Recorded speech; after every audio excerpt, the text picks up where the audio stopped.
Glória. Muito bem. Podemos começar? Bom dia para todo mundo. Boker Tov. Vitor, de vez em quando o Vitor me convida para ajudar ele aqui na coordenação do estudo. Dessa vez ele me premiou com... Como é que é? Como é que é, Charles? Dose dupla, não é? Acúmulo de função. Hoje estou em acúmulo de função, além de coordenar aqui. Estava combinado, ele me convidou para fazer o estudo de Balak, a princípio. Aí eu falei, pô, legal, eu fiz Balak em 2019, então já tenho algumas anotações, e eu acho sempre bacana esse desafio da gente refazer o estudo e tentar olhar sobre outro aspecto as parachotas, já que a gente sabe que a vida vai mudando, o mundo muda e a nossa interpretação do que a gente lê na Torá a cada ano também muda. E cada vez a gente é surpreendido por um trecho que um ano não passou, assim, talvez tenha passado com menos atenção, outro ano a gente dá mais atenção a esse ou aquele detalhe. E aí depois ainda foi acrescentado a paraxá de Hukat. Então hoje é Hukat e Balak, o que não é pouca coisa. A semana foi curta para Hukat e Balak. Então vocês primeiro me desculpem se eu realmente não acho que não dá para abordar tudo de Hukat, tudo de Balak, mais Aftarot. E aí eu fui fazendo algumas reflexões que eu vou dividir aqui com vocês, e hoje, com as presenças agraciadas, aqui, quietinho aqui, Charles vindo de fora, especialmente fazendo a visita a gente aqui também, todo mundo obrigado, e todo mundo que está conectado. Então, a gente começa numa paraxá que, de cara, fala da busca da vaca perfeita, vamos chamar assim. Perfeita, vermelha, perfeita, vermelha, sem mancha, perfeita, sem nunca ter sofrido, a vaca perfeita. Como diria Marcelo D2, em busca da batida perfeita. Que não tem no samba, batida perfeita no samba não tem. Mas a vaca perfeita parece um estatuto, uma determinação, e não é talvez muito pouco compreendido como que, de repente, surge a necessidade da vaca perfeita para que seja preparada situações para purificar pessoas, etc. e tal. A paraxá de Hukat segue aí pela perda de Miriam. A gente tem duas vezes a questão do povo reclamando pela falta de água, pela sede. E aí eu, pulando um pouco para Balak, só para a gente fazer uma rápida lembrança. Então eu lembro que em 2019 eu comentei que, apesar da paraxá se chamar Balak, por causa do rei, ela deveria se chamar Bilam, porque o grande personagem da paraxá é Bilam. Mas, voltando à releitura, eu acho que nesse contexto de Hukat e Balak faz sentido, porque, e aí eu queria justamente entrar um pouco na minha reflexão, só lembrando que na história de Balak, ele quer amaldiçoar o povo judeu, e aí ele convida Bilam, que é um cara orgulhoso, né, acha que está muito próximo de ser um Deus, um Moisés, e aí ele convida Bilam para amaldiçoar o povo. Ele manda lá uns mensageiros, e primeiro Bilam recusa, ele manda de novo, Bilam recusa, e Deus fala para ele, então vai. Na verdade, Bilam consulta Deus se ele pode ir, Deus diz, não faz isso, não faz isso. E no final ele fala, bom, vai lá, mas você só vai falar o que eu mandar. As tuas palavras serão apenas minhas palavras, em vez de amaldiçoar, o que sai da boca de Bilam são apenas bênção ao povo judeu.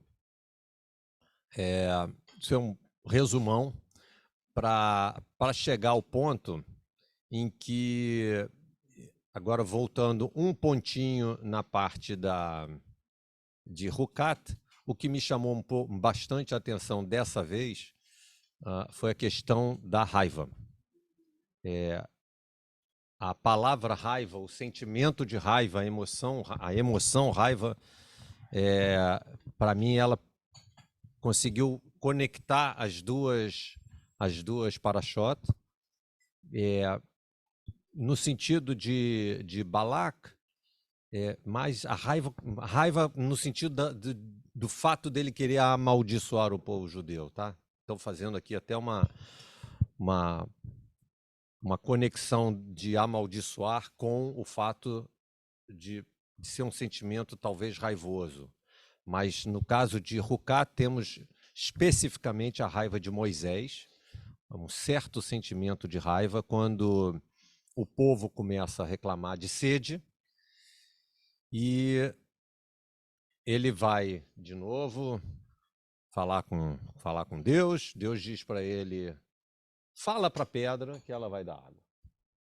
E ele volta para o povo, já começa chamando o povo, vocês seus rebeldes, de uma maneira como ele nunca se conectou com o povo judeu. E ao invés de falar para a pedra, ele faz o que ele fez lá atrás da primeira vez, ele bate 2 vezes na pedra. E aí tem várias imagens que a gente pode trazer aí, seja a raiva pela perda de Miriam, a raiva pelo cansaço, a raiva por a irritação pela velhice, a raiva por uma série de situações, e a raiva talvez seja uma das sensações que realmente descontrola o ser humano. E nesse sentido que Deus diz para ele, bom, do jeito que você está aí, não tem como você liderar mais o povo, não tem como você levar o povo para a terra prometida, já sabe que não vai ser você, e depois a gente sabe qual é o desencadeamento disso, mas vai ser estudado isso mais para frente. E aí, tentando buscar um pouquinho sobre a questão da raiva, eu encontrei um estudo do Jonathan Sacks, de 8 anos atrás, que estava lá no meio das coisas dele, do site dele, e eu queria trazer aqui, aí agora eu vou ler um pouquinho, porque eu queria trazer um pouquinho do que eu li nesse estudo dele, nessa reflexão do Sacks, que é muito, muito interessante. Primeiro ele começa relacionando Maimônides com a inteligência emocional. E aí Maimônides já dizia assim, emoções saudáveis são essenciais para uma vida boa e feliz, mas o temperamento é algo que não escolhemos. Paciência, calma, generosidade e seus opostos fazem parte de nós, cada um com sua dose de cada um desses sentimentos. Já naquela época, Maimônides dizia que é possível superarmos nossas emoções destrutivas para reconfigurar nossas vidas de forma melhor. E acrescentava que a vida e as emoções dependiam de um equilíbrio entre a falta e o excesso, entre muito e pouco, ou entre tudo e nada. Por exemplo, muito medo nos faz covardes, pouco medo nos faz correr riscos. O meio termo disso poderíamos chamar de coragem. De todos os sentimentos, Maimônides destacava 2 exceções para os quais ele não aceitava a menor dose, zero tolerância para essas emoções. Uma delas é o orgulho, a outra é a raiva. E foi pela raiva que Moisés foi punido. Quando ele chama o povo de rebelde, ele está perdendo o autocontrole. O povo estava apenas com sede, e a reação de Moisés poderia ser entendida como a reação de Deus em relação ao povo. Mas Deus não estava zangado com o povo. E Moisés, como líder, não podia passar essa impressão errada de Deus. Jonathan Sacks reforça o perigo da raiva, que faz com que a gente perca o controle, tira a nossa habilidade de dar um passo para trás, reavaliar o cenário e julgar possíveis consequências das nossas ações. Sabemos muito bem que em momentos de raiva podemos falar algo de que nos arrependeremos pelo resto das nossas vidas. Por isso, Maimônides dizia que não há meio termo para a raiva. É tolerância zero. Mesmo se a raiva tiver justificativa, devemos evitar. Então, dessa maneira que eu conecto as duas para-shot, tem muita coisa para ser falada. Eu vou deixar aberto aqui para a gente caminhar por outras ideias dessas duas para-shot. Fiquem todos à vontade, quem está conectado com a gente online, pessoal aqui. Mas pela enormidade de questões que envolvem Rocat e Balak, eu achei interessante buscar algo em comum que traçasse essas duas para-shot. Enfim, é isso. Bom dia e estamos abertos aqui. Espera aí. Para a gente como é que evita a raiva. Como que evita a raiva? Tem que evitar. Eu quero saber como é que faz, que eu preciso disso.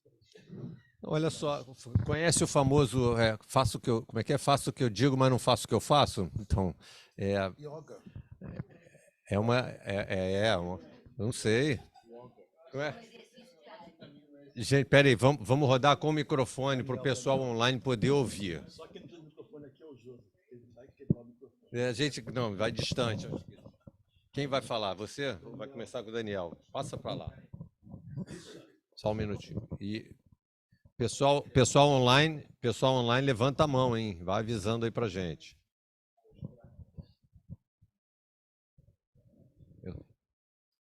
Pode falar.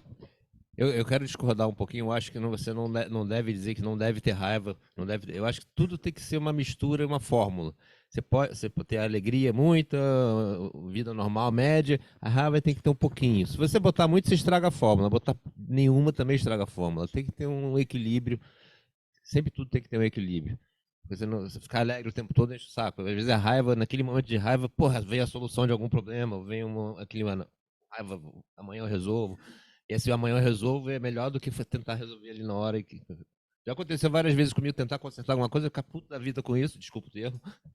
Amanhã eu faço. E vai embora. Esse amanhã eu faço foi bom, porque senão eu teria estragado tudo que eu estava fazendo naquele momento. E essa raiva é boa para jogar para o dia seguinte. Tem que. Olha só. Não, exatamente. Não, naquele momento você não pensa, mas você consegue. Então, mas olha só, nesse sentido você está controlando a situação, porque a essência disso aqui é tomar uma decisão com raiva. Se você fala, tô com raiva e vou resolver amanhã, então vou resolver sem raiva. Né? O que a gente olha aqui é o ato de Moisés ter se relacionado com as pessoas no momento de raiva e ter tomado uma atitude no momento de raiva. Então, quando você está certo. E tanto que ele diz aqui, muito sentimento demais pode ser exagerado, sentimento de menos pode ser muito ruim, sempre é bom ter um equilíbrio. Mas esse é um ponto de vista que eu achei interessante. 2 sentimentos que ele acha que tem que ser zero. Isso é uma coisa raiva e orgulho. Eu sempre escuto aqui falar na comunidade judaica de todos, ortodoxa, normal, que quando você tem alguma coisa importante a resolver, deixa para o dia seguinte. Uma noite de sono, porque você pode estar com aquele tiquinho de raiva e esse tiquinho de raiva te atrapalhar uma decisão importante. Então, aquela pro dia seguinte é sempre bom. Mas tem que ter aquele tiquinho para você ter essa ideia. Não, vou deixar para amanhã e fazer. Não, é rápido. É só para de novo para o André. Que ninguém mandou você sentar aí. Então Moisés tinha que ter esperado amanhã. Não é? Agora pode ser que a galera ia morrer naquele né, de sede antes. Então como é que fica? Espera. Não, peraí, amigo, eu sou o médico. Você não dá um tempo, hoje não estou bem. Volta amanhã. Vamos direto para a Hebra Kadesha. Amanhã a gente se encontra na Hebra Kadesha. Não, olha só, tá tudo certo. Eu acho que o exemplo aqui, a história aqui, traz essa discussão. E também concordo com o Daniel que, assim, você já falou, como é que faz para não ter raiva zero, tolerância zero com raiva? Não tem como. Não tem como. A vida nos impõe todos os sentimentos. Aliás, nós temos em nós todos os sentimentos. Cada um tem mais um, menos outro, do seu jeito. A questão é como lidar com a raiva. Como deixar a raiva para o dia seguinte. A gente teve um pouco dessa discussão umas 4 semanas atrás. Aqui passou um pouquinho por isso. Até contei o exemplo de um... Eu quase perdi um dos meus empregos por conta de ter respondido um e-mail com raiva. E aí, e na época, o meu chefe, o diretor, me chamou depois e falou assim: pelo amor de Deus, da próxima vez que você receber um e-mail assim, quando for responder, pensa, respira, vai tomar um café, volta, conversa comigo se você precisar, mas não responde a outra diretora desse jeito, pelo amor de Deus. Enfim, do tipo ele salvou a minha cabeça naquela época, mas por conta da raiva. Peraí para organizar aqui.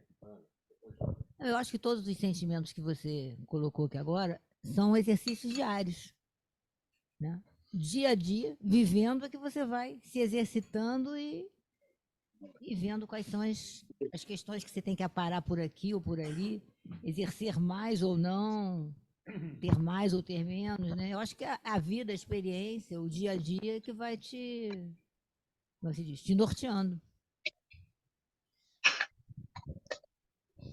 Fala rapidinho só. Uma dica, né? Eu acho que o que a gente pode falar é uma dica de um filme. Não sei se vocês já ouviram falar do Divertidamente. Até então é um filme que foi pensado para criança, né? Mas ele é um filme mais para adulto do que para criança. E fala sobre esses mix de equilíbrio de alegria com tristeza, que são importantes para tudo. Mas é legal que faz uma analogia e faz a gente repensar sobre certas coisas. Eu vou tentar na português, mas devagar. Faz um mix.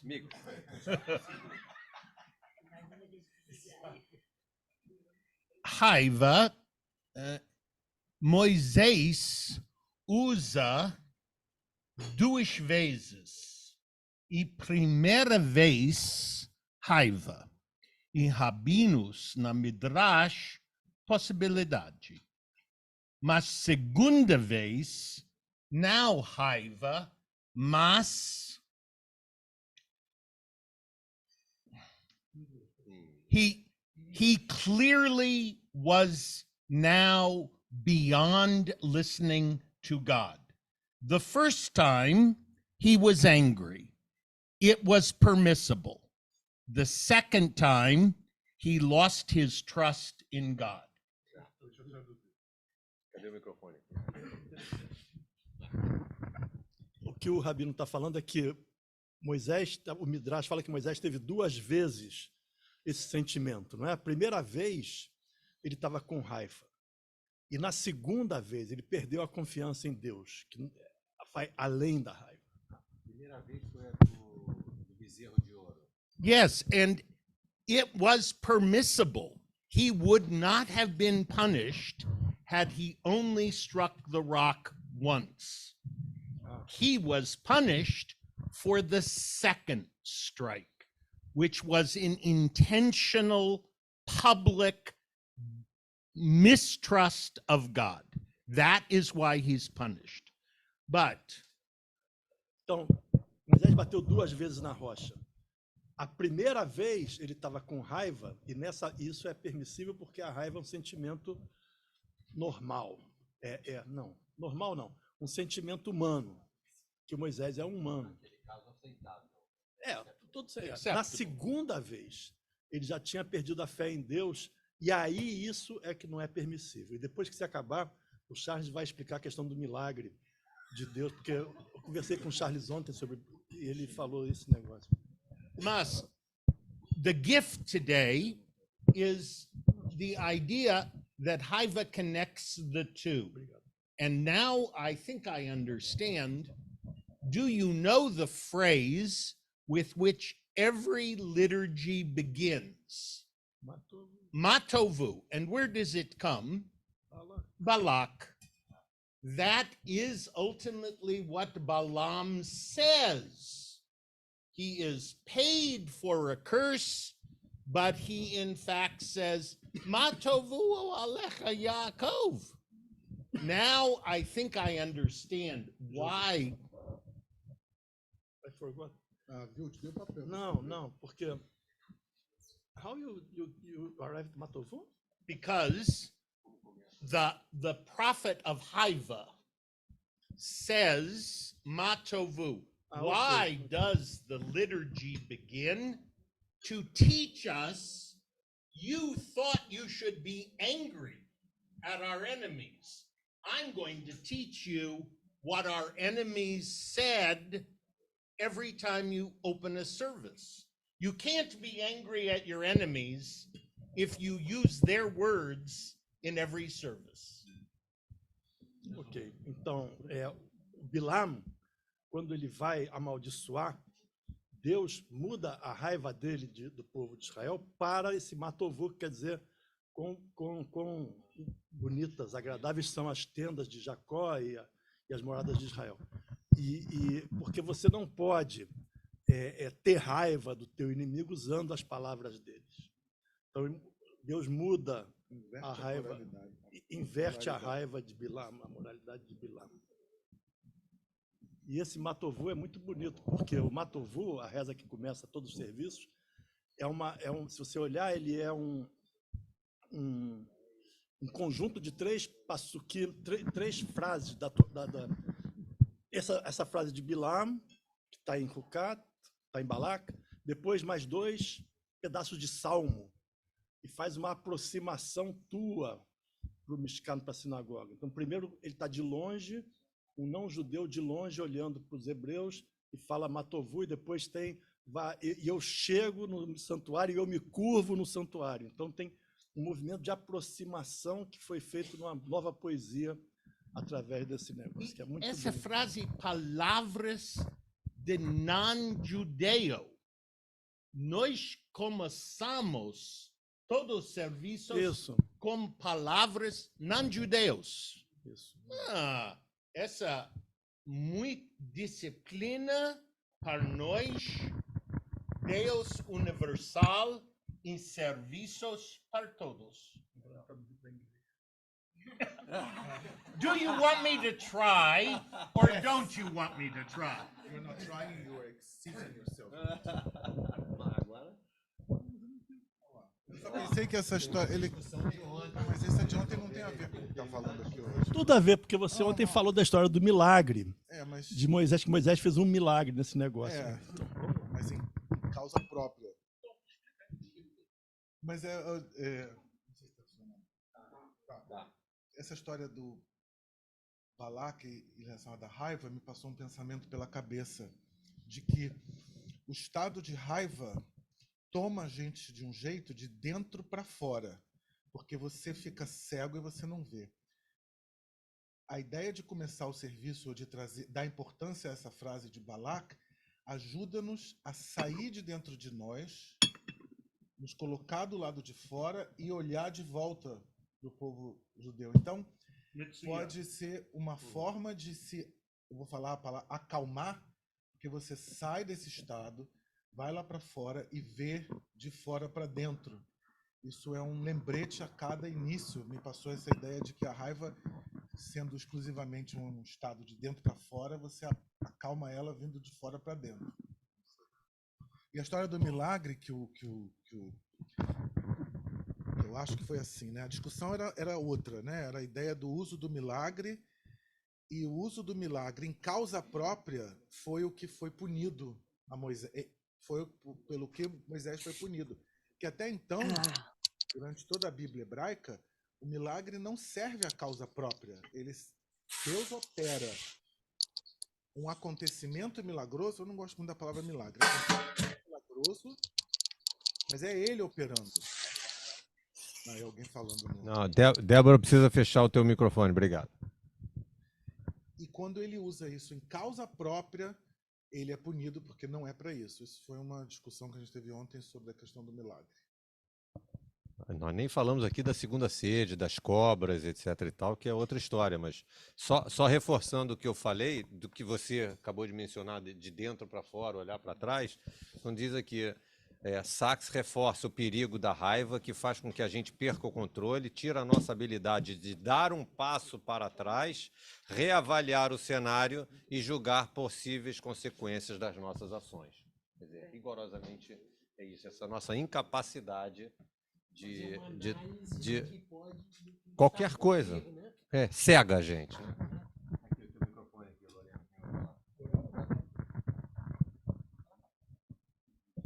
A gente pode dizer que Deus é a única pessoa, não, mas ser que consegue usar a raiva de forma pessoal?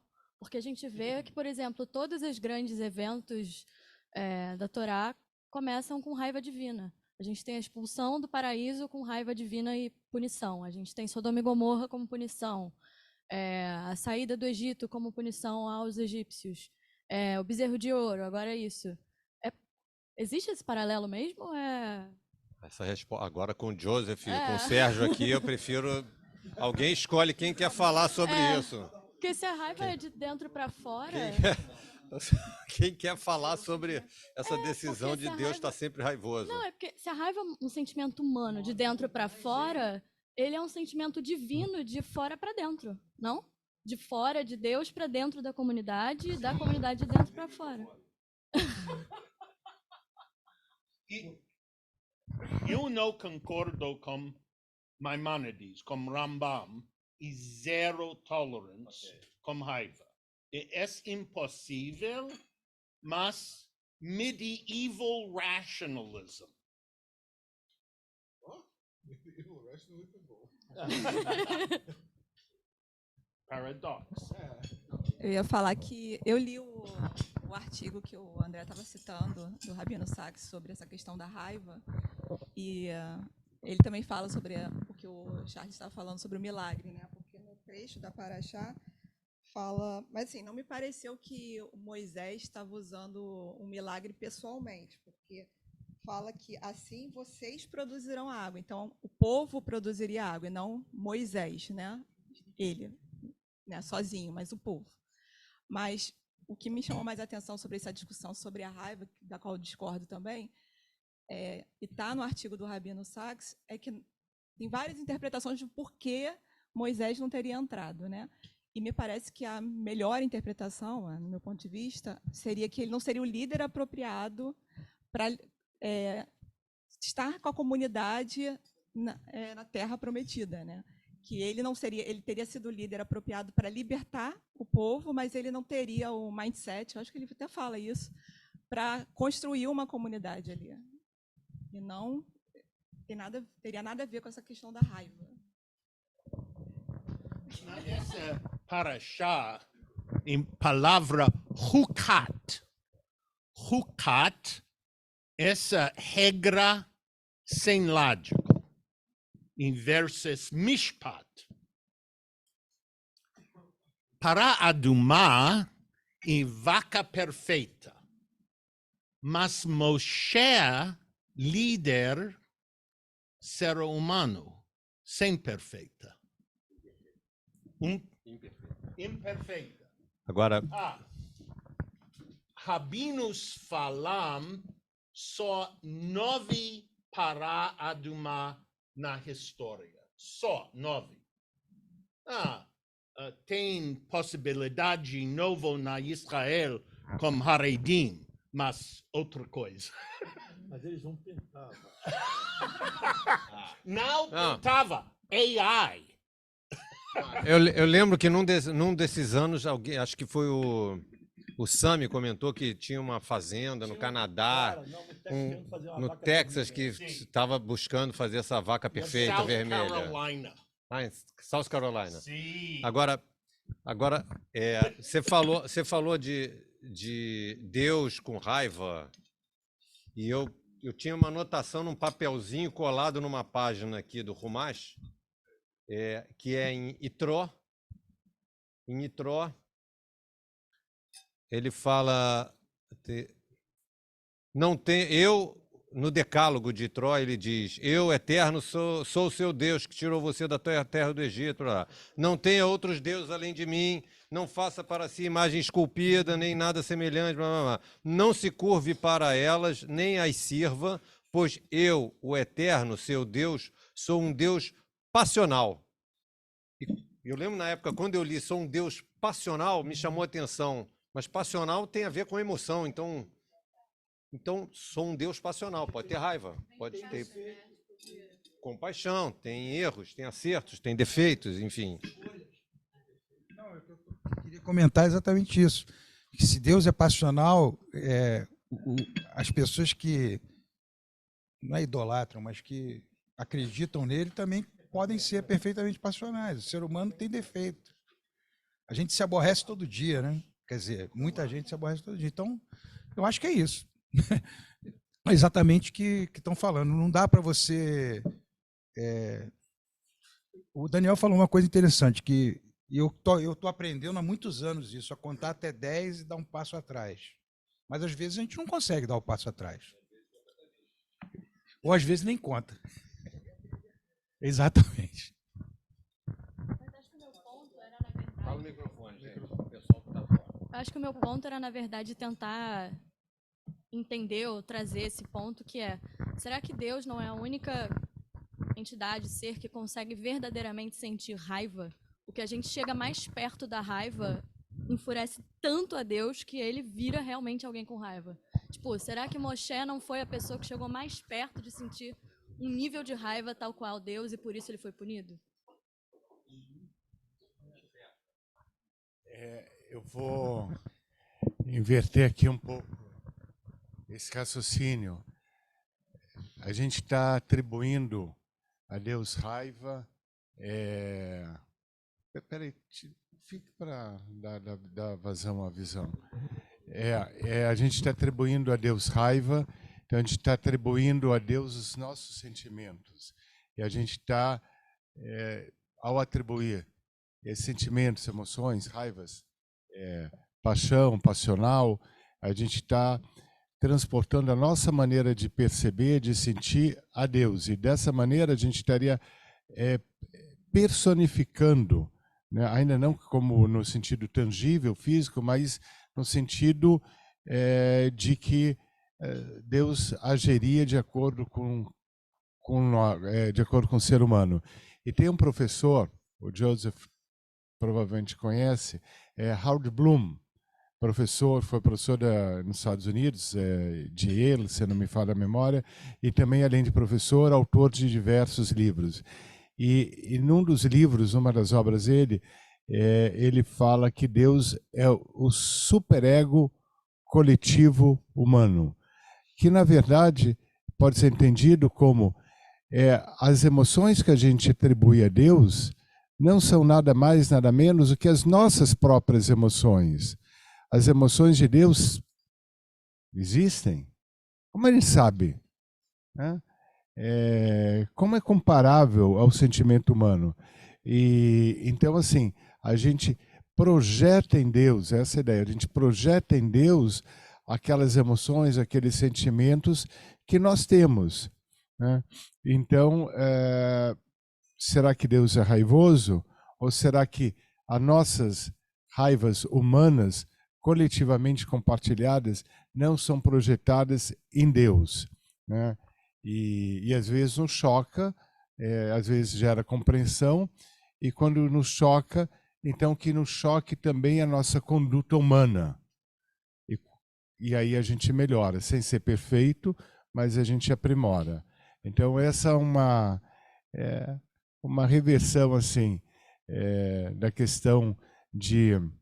Muitas vezes a gente diz que então Deus agiu dessa e daquela maneira, com aquela emoção, mas talvez isso não seja nada mais, nada menos do que a nossa projeção humana em Deus.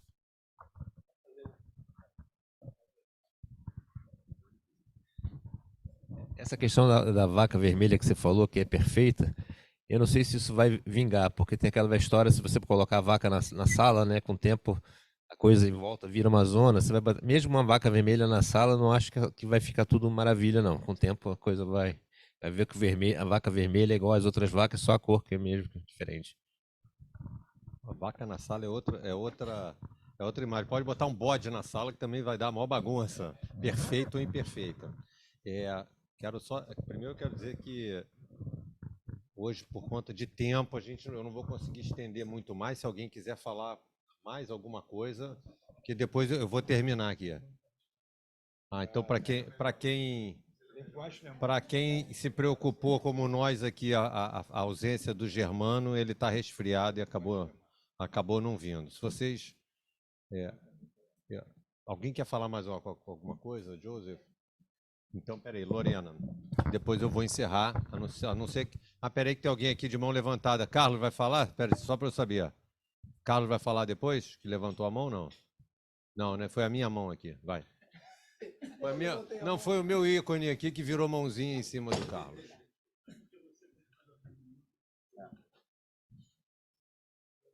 Pode falar, Lorena. Eu vou dever para vocês o autor da frase, mas certamente foi um rabino da era medieval também. E eu li isso e guardei num papelzinho que eu perdi, por isso eu não sei o autor mais, mas ficou na cabeça, né? Você sentiu raiva? Coloca essa raiva no último andar da sua última estante de livro. Eu sou baixinha, né? Então até pegar, você já... Ah, você guardou isso porque você é baixinha. Né? Então, gente, essencialmente, acho que era essa... Eu gostei muito de ouvir todo mundo discutir um pouco de novo sobre a raiva, porque a gente tem que... Acho que isso aqui ajuda o nosso autocontrole a pensar e refletir. Também queria agradecer, porque eu adorei o texto da Cláudia no Ari News, que pegou na Paraxá pela linha da fragilidade da vida, né, que foi muito legal também, de como que a morte mexe com o nosso sentimento de mortalidade, né, aproxima a gente de uma situação que realmente nos faz sentir muito humanos. Então, estou vendo que a Cláudia está aqui, eu não sei se ela quer dar uma palavrinha antes da gente encerrar, mas abre aí a tua câmera, Cláudia, e o teu microfone. Eu estou de óculos, que eu estou enxergando só com esse óculos. Vai com tudo. Obrigada pela referência ao texto, mas eu acho que é exatamente isso. A gente é humano, né? E a gente passa por dores e que a gente precisa de um tempo de lucidez. E eu acho que o nosso líder, quando ele também percebe, a gente percebe isso pelo que ele vive, acho que a gente também se acolhe mais e se chicoteia menos, pelo menos, né? Então, enfim, obrigada pela referência do texto, mas é isso mesmo que você falou. Eu acho que a raiva não é da gente, a gente tem que saber lidar, é frustração, e a frustração é discutida até hoje, né? Como se lidar com. E eu acho que o luto pode ser, sim, um processo de aprender a intensidade da vida. Então, acho que na dor a gente pode entender a nossa humanidade e também entender o valor da vida. É isso que eu acho que é interessante a gente pensar nesse paradoxo.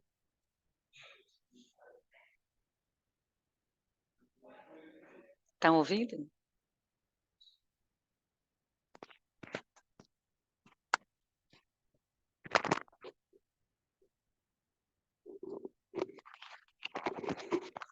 André, eu perdi o som, não estou ouvindo mais. André, você está com o microfone desligado. Ah, agora eu estou. Não é o microfone, não, é o som do Zoom que está desligado. Do Richard. Mas deveria estar ouvindo aqui. Senão vai Não, é o do Richard. Do Richard. Voltou? Vocês estão me ouvindo? Cláudia, está me ouvindo?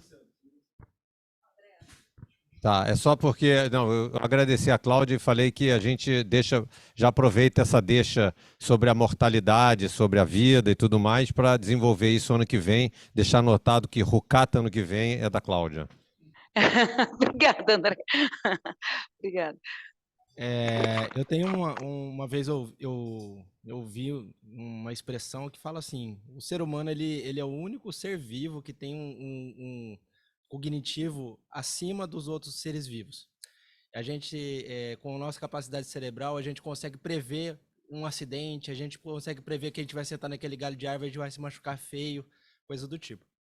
Quando a gente utiliza isso a favor das situações de raiva, de estresse ou coisas do tipo, se a gente conseguir se colocar em terceira pessoa, observar a gente na ação, eu até falo assim, quando a gente consegue desenvolver essa percepção sobre o todo, a gente consegue olhar a situação como se fosse um review, assim, a gente consegue olhar a gente fazendo a coisa, rebobina a fita, e a gente consegue entender e aprender com a situação quando a gente observa por fora da ação que já ocorreu ou que pode ocorrer, prever o cenário.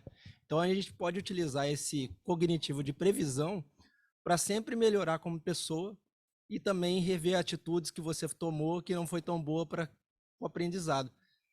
É uma forma que eu vi assim que ajuda muito a percepção do ser humano como um todo, assim. Esse assunto eu vou deixar para a inteligência artificial ano que vem, quando o OpenAI e tudo mais vai estar super mais desenvolvido. E a gente, Richard, não vai precisar de nada disso, não vai precisar da nossa mente para prever, não vai precisar da nossa mente para